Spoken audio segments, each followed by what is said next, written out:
эмоций позитивных. Действительно, наши детки – это наша жизнь, и они нам сегодня действительно подарили такой праздник, море эмоций, любви мамам, бабушкам. Действительно подарок сделали. И это большая заслуга учителя, моей ханум, ансамбля Кырым в целом. Пек эйти суратлар алдық.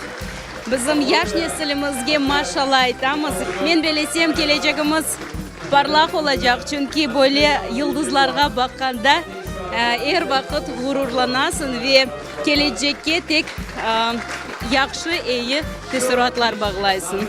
Как всегда, концерт прошел великолепно, масштабно, было очень много зрителей, все понравилось всем, было шикарно.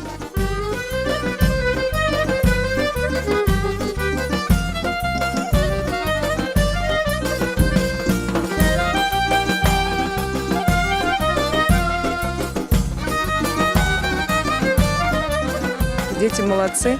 Некоторые детки занимаются только год, но очень много новых постановок. Даже не успевали переодеваться. Машалла, дети у нас умнички. Но я очень довольна. Сау балларга.